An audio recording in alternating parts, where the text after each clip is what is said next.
it. Men are a lot more submissive than women actually, because they just don't give a lot as much pushback. They accept our alternate realities. They go with us to Target, they go with us to Walmart, they go up and down every single aisle. Yeah, they might huff and puff, but they don't say anything. They try new recipes that they don't like necessarily. Sometimes they do. They dance on TikTok with us.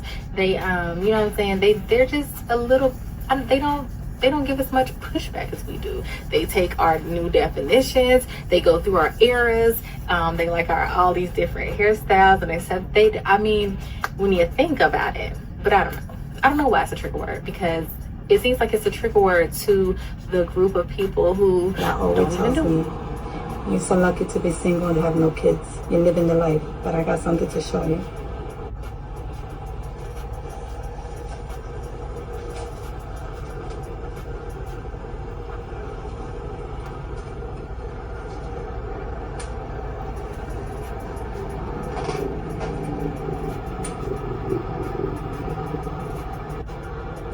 Sorry to say, but a lucky one are you. Because you have somebody who's waiting for you at home, whether it's your husband or your kids, whether they drive you crazy, whether you feel like you don't got time for yourself.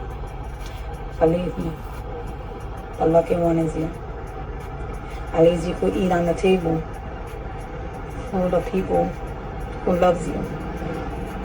Community and find that highly educated, well-paid women are less desirable to the average man. And I would challenge that to say that most highly successful women tend to find the average man less desirable, thereby rendering them less desirable to the average man. A friend of mine was in a break room at his job the other day listening to a group of successful women talk about what they look for in a man, and all of them pretty much wanted a man who was doing better than them financially, and ideally a man that was doing better than them in every area of life. It was interesting because when he hears men talk about what they look for in a woman, it has nothing to do with her education, nothing to do with her finances, but everything to do with her character, with her beauty, with her ability and willingness to support him and submit to him. The thing about this conversation that we haven't discussed yet is who you become in attaining your success. If you could get the degrees, if you could get the bag, and you could still find yourself humble enough to support and submit to a man, even if he's not making as much money as you, then you don't fall into this category. But what tends to happen is we get the bag and we change the way we look at these men. No man wants to be looked down upon, period. You got the degrees, you got the bag, now you're trying to get the man, but you're coming into the relationship feeling as though you are better than him, and so why would you submit? That mindset is going to render you less desirable to any man.